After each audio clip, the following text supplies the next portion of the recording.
really drunk when you driving. Walk on some glass with no shoes on and don't pay for your meal. Dine and dash. Those are beautiful shades you got on too. What are those? Armani? They're from a online company called Zeelool, Zeeell. I don't like that name, but they sure sell good glasses. Oh, absolutely. Those are thick. Those can withstand a truck. Yeah, no, someone punches you with these, they'll just fly off and you can put them on again. You could the best sunglasses for getting bullied. Yeah. Yeah. Someone calls you four eyes with these, you're just like, yeah, and yeah. So what? Yeah, exactly. You don't have to put masking tape on those bad boys. Those are gonna stay together, no problem. Plus, when they finally let you out of the locker, you're wearing those, and so the sunlight doesn't affect you as much. You finally see sunlight. They're transitional lenses, I think is what that means. It's a cool invention. Oh, so they're also seeing glasses. Well, yeah, I mean, you don't want to get the prescription, I guess. Yeah. Yeah. Okay, hell yeah. When did you figure out that you had trouble with your sight? It was like maybe in high school I noticed I would like read the blackboard and be like, yeah, squinting. Doing this a lot. And I didn't get glasses till I just had to squint, the way it went. Yeah. Back in my day, you had to squint. With these sassy brass glasses.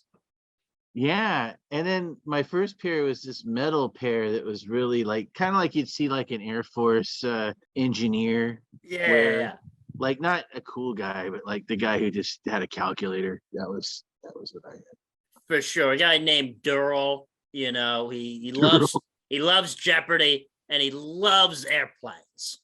Yes. Yeah, but he never got his pilot's license. He was too busy taking care of his parents. My grandpa worked for Lockheed. Oh, okay. And there was these two damaged jets. He told me this story, and he was like kind of a boss there. And he said, like, look, I bet between these two jets we could make one good one. And he got like pieces from one for the other and back and forth. And it sort of worked, but he got yelled at because it took so much time and resources to do. They're like, we could have made 10 in the time it took your people to do this. So yeah, I was like, what are you, a Johnny Cash song? This is ridiculous. Yeah, he snuck out pieces of jet in his lunchbox and built one in his house. Yeah, one piece at a time. And they'll say, wow, he has the best airplane on this entire street. And you got to watch out because there's the guy who ate an entire airplane. I think it was like in the 70s. He ate an entire airplane. Yeah, I remember the Guinness Book of World Records used to have records of that sort. Like this guy ate a bike. And then someone, I'll eat an airplane. And then they realized, like, why are we encouraging people to maybe kill themselves? I mean, it's not like you're helping humanity out by eating a bike, For the glory, Robert. For the glory. Yeah, David Blaine, he doesn't put himself in the ice because he thinks it's a good idea. He does it because they're able to talk to Stephen Curry. What do you think is the best advice that you've ever gotten? The best advice I ever got. That's a good question. I had a boss that I really like every now and then you got a boss that you actually trust. He's like a mentor figure. Oh, for sure. And but he said, no matter how much you love your company, it'll never love you back.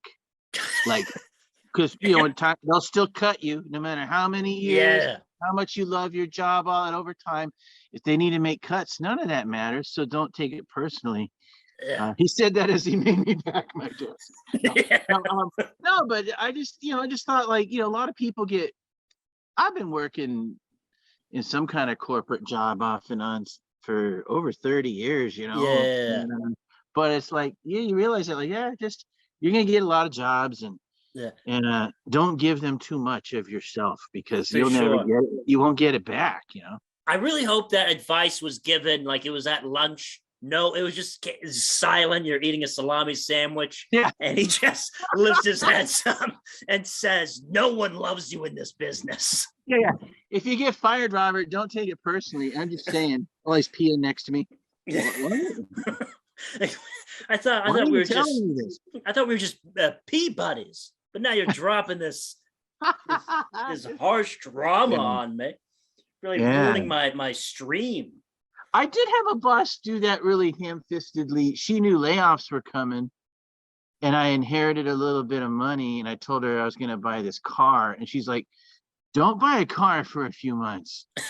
I'm like, "Why are you saying that?" Just, I don't think it's a good time to be buying things like that. Like, The market. So you stole a piece out of the company every day, and you built your own car. yeah, I took a piece of Arden Mall out of the mall every day and opened my own mall. Yeah, it's my own little hot topic. It's all mine for me. And every the neighborhood will say, "Damn, that's the nicest hot topic I've ever been to." Exactly. He still got a Spencer's Gifts there. Ooh, is that Invader Zim merchandise? Yes, please. And so we have some people looking for advice. Oh, great. Yeah. And so we'll go into the first one here. For the last 14 months, I've been in a relationship with a man I adore. Things have been great, but there's just one problem, though. It really bothers me. He rents a room, his living room, actually, to his ex-girlfriend. In the beginning, I didn't feel like I had a right to say anything about it. And he assured me that she would eventually move. Well, now we can't even discuss the issue without getting upset. He says it's financial. I say he could find another roommate. I suspect he's just making excuses. I don't think we can move forward in our relationship with this baggage in our way. I need some advice. Wow. That's a toughie. I mean, is it really tough though? I mean, your ex still lives with you. There's a chance you're gonna have sex. I mean, and it's contentious because there's trouble with it. For sure. I mean, I don't know. I mean, it's not hard to find a roommate, right? You know, people need places to live. There's people living in the gutter. Yeah. You know, I mean, it's not like you can't find someone to rent your room. Absolutely. But I think she is. Was this? I don't know genders. I'm not assuming nothing, but that's troublesome. 14 months and you're still with an ex. Still living. Yeah. I wonder if they lived together when they were still together, or if she moved in after they broke up. I'd be even more fucked up. Right? That's weird. Yeah. So someone's in this bind, and they wrote to us to find out what to do. What to do? I think you got to communicate. I think it's okay to have a boundary. You know, set that boundary. Don't have her there anymore. Yeah, it's reasonable to be upset about this situation. I think it's more unreasonable to act like it's not a problem. For sure. Come on, this girl that you're gonna compare me to lives with me. Like, he's gonna go out with her and then come home, and then his ex is there, or she can. And now it's weird for her. Like, she comes over for some fun, and then the ex in the other room taking notes. Like, oh, that fucking guy. He never made that sound with me. You're sharing Tupperware with them. It's too much. Exactly. Okay. Or she gives her tips, you know, like, hey, he really likes it when you pretend to be interested in anything he says. Oh, for sure. Do you know how to speak Latin? Speak Latin. You have any old English that you could talk during in the bedroom? Old English. Yeah. Yes. Could you use some tildes in your speech? Yeah. Or umlauts. Umlauts and tildes really do it for you. Makes them really unload. Yeah. Yeah. I think either have her move out, get him to move out, or separate the two. Just break up now. Move on. I mean, don't even work, because then he's be like, oh, gee, I can't buy dinner tonight because I kicked out my ex. It's gonna be, if he wasn't willing to move on from day one, there's trouble. This guy's no good. Break up. It's over. Yeah. You could break up and then you could move into the living Yeah, room. probably get a better deal on your rent if you break up with him. Oh, for sure. He'll take it easy. Maybe he could break a record for how many exes rent rooms for him. That's probably whoever lives there. It's just, yeah, kind of like all my exes live next door. Yeah, you don't have to go as far as Texas, but they live on my ottoman. And he could join the Mile High Club and eat an airplane while he's So we got someone who needs some advice. Oh, yeah. My boyfriend and I had a threesome this past weekend. I was on board, but I can't stop seeing him with the other girl. My boyfriend, male, 30, of 3 years, and I, female, 30, decided to have a date night and switch things up by having a threesome. We both have had them in the past, but never together. I can't help to keep seeing him with the other girl, and I don't know how to work past it. I feel like my confidence for myself and our relationship has gone down since I feel myself pulling away. Yeah, it's over. The spark is gone. I mean, that's always the danger, right? I mean, how could you take a chance that it'll work out, and this is what could happen? I mean, how could you suddenly just feel okay with it someday? I mean, right? I mean, how? And then you're like, does he want to hook up with her on the side now? Because, well, we actually have, is it really? Yeah, there's so many. I mean, I've known of folks that were in polyamorous relationships with they don't have the right rules up front. Yeah. It, like it's you know, I'm an old-fashioned guy myself, but old-fashioned guy, I buy women. Yes, I'm an old-fashioned guy. I dance with honky tonk angels at the Roadhouse. Yeah. I flirt with this redheaded banker named Jolene. Who's an old-fashioned man. Yeah. I met my wife on a goat farm, and I paid. I'm an old-fashioned guy. I bring herpes home from my secretary, and yeah, I'm an old-fashioned guy. I'm going to die of syphilis. Yeah, I don't know. I'd have to say it's a risky thing to experiment if you're not comfortable with the consequences. I think is it someone she knew before that they were with? That's a good question. I'm guessing it was, and that's probably I would think a huge that mistake. complicates things. Like if it's a stranger, then maybe that's a little easier. Yeah, but like if it's like your aunt, and that's gonna be a little weird. Wow. Yeah, that's gonna make things complicated for sure. Yes. Why does everything got to be so complicated? I get it. Love complicated. Yes. Yeah.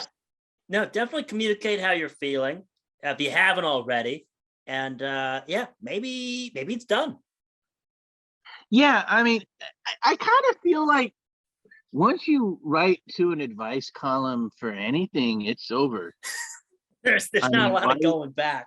Like, is someone really hanging on for our answer? They are. Robert and Mike, I got to see what they have to say about this first. Hey, sometimes all we need is advice. And sometimes people don't have that person in our lives that they can go to and ask for advice. So they turn to alternate mediums. Sure. When the chips are down. I think that's why people listen to podcasts so much, because they want to feel like they're having a conversation with interesting people. Right. I mean, sometimes you don't want to read a Wikipedia article, so you want two drunk dudes to do it for you. Absolutely. You don't want to learn about crime. Do you find yourself giving out a piece of advice kind of often? Like, do you have a favorite piece of advice that you give?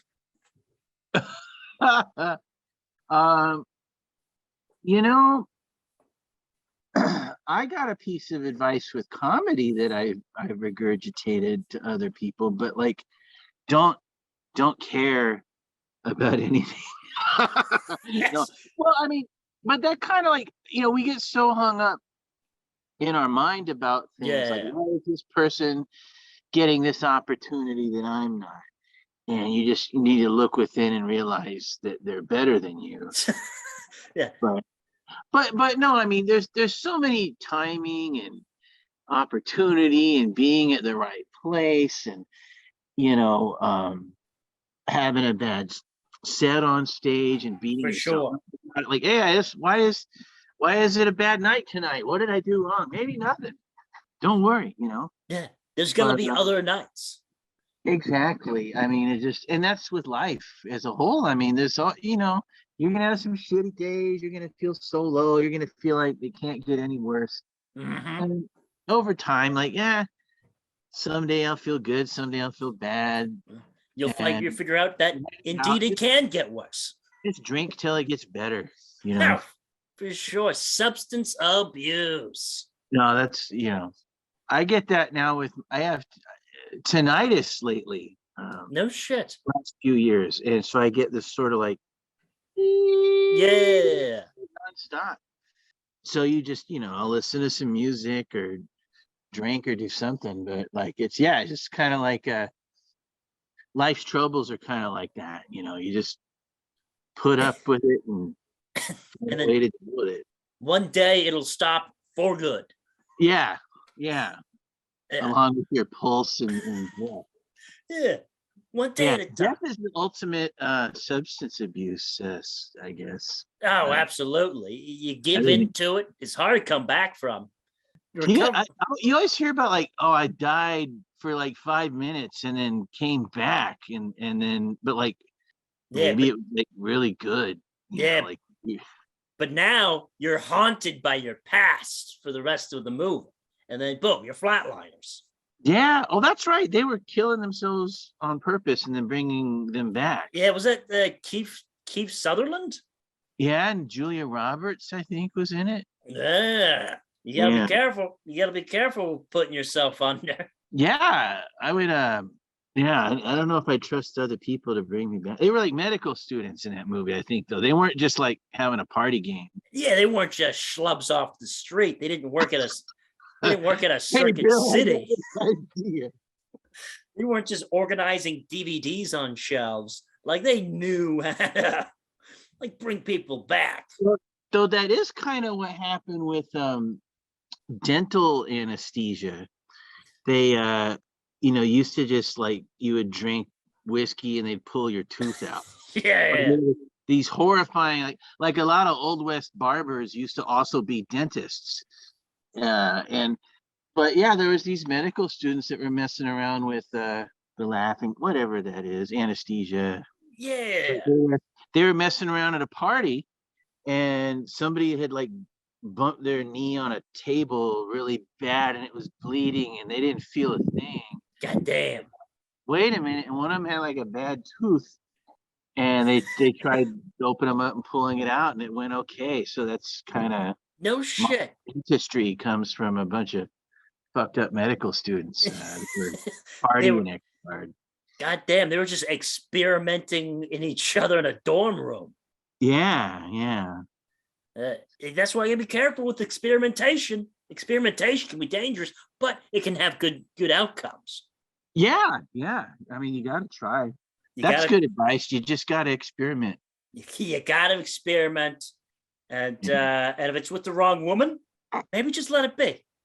Yeah, I mean, experiment of that threesome didn't work out. Move on. And so we got a little bit more advice here. Okay, sure. Let's do some more advice.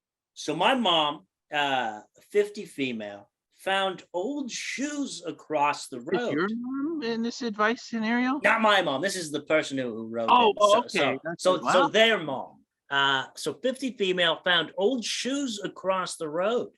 Now the dad of 52 male is acting very weird. Okay, so I, 20 female, don't know if I need advice or just need to talk about this, but it's real fucking weird. So my mom had an Amazon package that was left on the driveway, and they blew away after a storm. One was found about 50 meters behind the house, and she was looking for the other one and went across the road behind my house, thinking maybe he'd blow over that. It didn't, but she did find 7 pairs of old shoes tucked out of view on the road. They've all been put there, and they all were in pairs. There's also no way that any wind or anything blew all these shoes. They were obviously placed there. Wow. So obviously weirded out, she calls my dad to tell him about it. He says that he put 1 pair of shoes out last summer to see how long they would take to disintegrate, but they were all together. It wasn't like 1 pair over there. There was a bunch.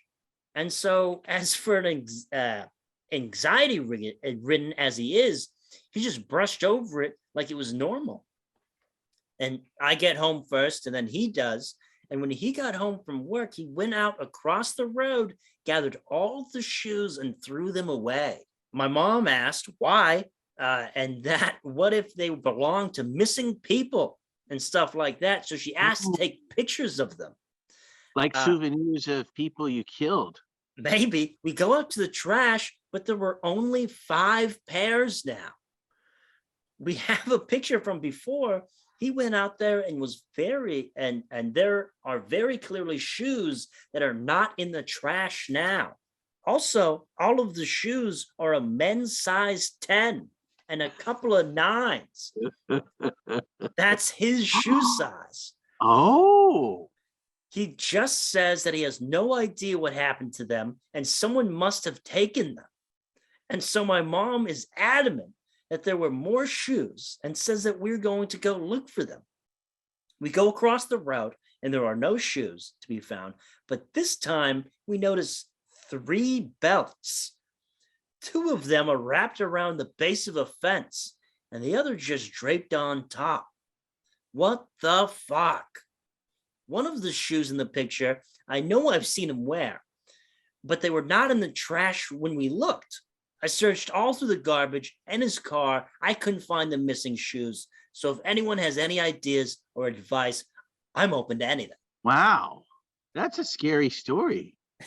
Right? A little spooky. It's like a David Lynch movie or something there. I think here's what I would say is, what does it hurt to not know? You could just forget this ever happened. I mean, yeah. I mean, it's like, you find something weird about your partner. Can you live with the shoe thing? Sure. He just puts his shoes. Your husband could have done having some weird shoe and belt thing. Like what if his fetish was jacking off into shoes? Like, did you really want to find that out? Right. But do you need to know that that's what he does either? It's like, oh man, our whole marriage is a sham. He jerks off in the shoes and then he puts them outside so they can dry. He buys her a shoe costume for Halloween. Put this on. Yeah. Yeah, I don't know. I mean, I think that and he's 50, huh? So he's about my age. Yeah, 52. A lot of people on Reddit in the comments were saying serial killer. But they were men's sizes though, right? So they probably aren't from the victims. Unless he's killing dudes. So are they men's shoes or women's shoes? They're men's shoes. So it's like they're kind of like that movie Like Mike. Exactly. If little Bow Wow was stabbing Michael Jordan. Bow Wow alive. Maybe he killed little Bow Wow. Very different movie. I think just maybe he wants to get caught, but he's also covering his tracks pretty. He's talking about it so weirdly, like he never had to claim ownership of even putting shoes there. He could have, said, I don't know how they got there, but instead he's like, I put. Oh, come on, Dad, you're hiding something. Like you wouldn't assume your dad put shoes across the street. But also saying that he put it across the street to see how they disintegrated. Why? That's just bizarre. Yeah, like you could have done that in your yard. For sure. Why? You could have said, hey, honey, I know this sounds weird, but I want to see what happens to these shoes over 10 years. And you'd be like, that's weird as hell, but I could live with that, But like now you're creating like, oh, and I'm going to put them in like how would you think they wouldn't get taken away or moved after all this time? For sure. A bird is going to steal it, make a nest out of it. Yeah, that's what. Yeah, it's a creepy story. Very creepy. Do you But they're ever? trying awfully hard to bust him. I feel like they've already got their mind made up that he's a killer. Oh, for Like sure. scouring the car and the trash. It's like he brought you into this world. Let dad have his shoe thing. I wonder if there's other things that he also does on his day to day that Yeah. may reinforce that he might be the notorious size 10 shoe killer. Remember that time our babysitter was left across the street and he said he just wanted to watch it disintegrate? This is starting to fit a pattern. Yeah, that might have to do with the shoe thing. I don't know. Remember when That's weird. he skinned the cat? I didn't think of it much when it They were- happened. So these are just pairs of shoes laying across, like were they hidden from view? And then she stumbled on.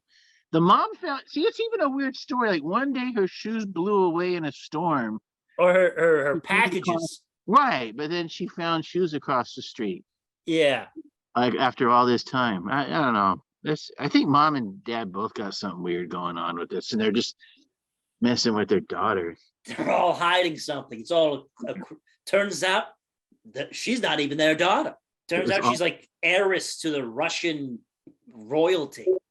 Oh yeah, it sounded like a ghost story at first when you were first like like there was some ghost story. It's a common motif, like someone steals something from a body, like those shoes are too good to bury a person in. Yeah, they shouldn't be buried with someone. Or that necklace, oh my God, you can't. That priceless necklace should be in, and then the ghost comes like, give me back my shoes. Yeah, no way can you let them bury that Creedence Clearwater CD with that man. That's for me. Yeah. And those ghosts are greedy, like, Jesus, man, let someone else enjoy those shoes. You're not an organ donor. This is just something you could do, Yeah, they're floating. They don't even need shoes. It's ridiculous. Do you remember that song about the Christmas shoes? The Christmas shoes. It's like a country song that's really corny, where it's like, I was in the store on Christmas Eve, and this boy had this pair of shoes, and he didn't have enough money, and then he's like, if I could buy these shoes for my mama. He wanted to buy. Basically, the setup in the song is that his mom's dying. And this little boy wants to buy her this pair of shiny red shoes so she could look nice when she meets Jesus when she dies. Oh shit! It's a real sad Christmas song. And the guy like, I paid for that little kid's shoes and the whole works. Patton Oswalt does a whole thing about it. Usually, I was talking about it on a podcast, and someone says, "Oh, Patton Oswalt has a whole fucking 15 minutes on that song." Like, damn it! Yeah, but yeah, that's the. You should listen to it. It's shocking how audacious the song is. Usually Christmas songs are happy. Yeah, no, this one's and then then the kid that's just a scam. He just is selling them at Denio. For sure. He tells that story to everybody. My mom wants this PS5 when she meets Jesus. Yeah. That's a sad one. Also, grandma got ran over by the reindeer. Also a little bit of a bummer. Yeah, and it's in reality, because probably didn't get killed by reindeer. It was probably like a DUI thing. Yeah. Like grandpa drove home and ran over her in the driveway, and then he's like, "Oh, what am I going to tell the kid?" Yeah, Nana's not going to come to Christmas this year. Got to tell him something. Yeah. Elmo and Patsy was the name of that group. Yeah. Also, maybe he's stopping, like he's not believing in Santa Claus as much as he once did. So they really got to sell him on it. Santa's real, but he killed grandma. It's a real give and take. You better not shout. Yeah. He will hear you, and he will stop the screaming. He sees you when you're sleeping thanks to this webcam. Yeah. He hit a baby monitor in your room.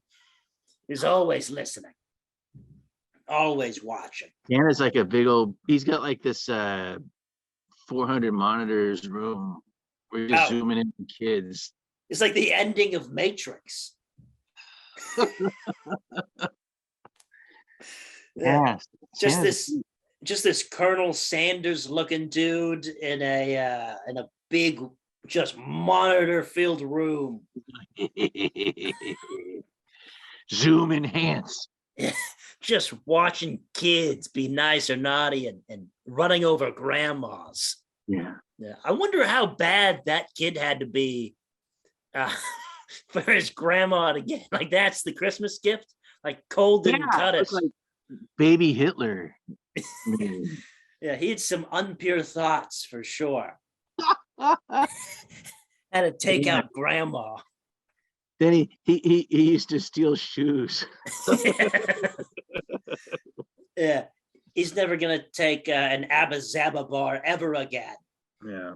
What do you think? Do you think that guy's a serial killer in that shoe story? I mean, it could be. I mean, it fits. You wouldn't be like, oh shit, not that guy. Oh, the shoe could definitely fit. It's number 10. But also, like, maybe he's just weird, and maybe it's just a weird thing he's doing. And yeah, it'd be like, if you found a wig in your dad's drawer, you would like, oh, he's wearing a wig, but then like, why do I need to know what's happening? You don't need to know all the little things your parents do, Yeah, no, some things don't ever need to see the light of day. Right. Yeah, you can just you can see it and then go watch Top Gun 73 times and just forget it ever happened. Yeah. Sometimes it's important. And Robert, there's one more person who needs advice. All right. And that's me, Robert. If you could give me, Mikel Nordstrom, any kind of advice, either in life, in comedy, whatever it could be, what advice would you give me, Mikel Nordstrom? I would say, do all the stuff that you want to do as soon as you can, and save money. But credit card debt screws so many people up. So, I mean, the more you could stay out of credit card debt, the better, Stay away from credit cards. I don't even have a credit card. Yeah, I mean, you kind of have to have one here and there, like if you ever want to get a hotel or something. Yeah. But I mean, there's not a lot. It's easy to like, oh man, I want to buy this new like buying a brand new car, like the cost versus just buying a couple years old one instead. Yeah. So, I don't know. I would that's a big question. But save that money. Are you happy with your life right now? I'm pretty darn happy. You don't feel, and just try to stay happy, and then try to, if you could live a life where you don't regret things you didn't do or did do, and don't be afraid to move and start over and do new things, perform a lot, write new stuff every week. Hey, your comedy. So that's okay. So some comedy advice I'll tell you is find an open mic that you could treat like an open mic, like that you could truly fuck up and bomb it, that you don't care about, and those are like gold, because it's so easy to go to like, the Comedy Spot has this great open mic every Tuesday, and they turn comics away, and it's a good crowd, and you feel like, oh, I don't want to do new stuff here because the crowd's too good. But like, but then I see comics that have been doing the same 5 minutes for 7 years. It's like, ugh. Gotta mix it up. Yeah, I feel like I have that because I run my own open mic, and so I have a lot of opportunity to say whatever the fuck I want. Yeah, I like watching you host mics. It's very fun and energetic. Do you still do the drawing contest sometimes? Every once in a while. It depends how big of an audience we have. Oh, I got you. It might be, not the right night for it sometimes, huh? Yeah, but those are super fun. We love doing it. Kind of gets people, it gets them engaged. How many episodes of this podcast have you done now? I think this one will be maybe our 15th or something. Oh, good. That's good podcast advice. Is keep on schedule. Oh, every single Wednesday. You take a week or two off, you could lose a lot of audience quick because they get used to that routine, Absolutely. Consistency is huge. Robert, thank you so much for coming on. Do you have things you want to plug things you need other people to go and see? Nah, just I'm working on a Western novel right now called Horse Justice. So maybe at the end of this year, if you could look for that. And you could come, no one's gonna watch this and go, oh, I want to see that guy do a comedy show now. Hey, you never know. I know, you come look me up. There's only a couple Robert Berrys that do comedy, so odds are good you'll find my stuff. Absolutely. Yeah. Well, fuck yeah. I'll be at Jameson's Roaring Donkey every Wednesday. Every single week. Yep. Yeah. Well, Robert, thank you so much for coming on. This is the Hell Yeah Podcast. Go search it up everywhere, guys. Hell yeah. This is the Hell Yeah Podcast. What?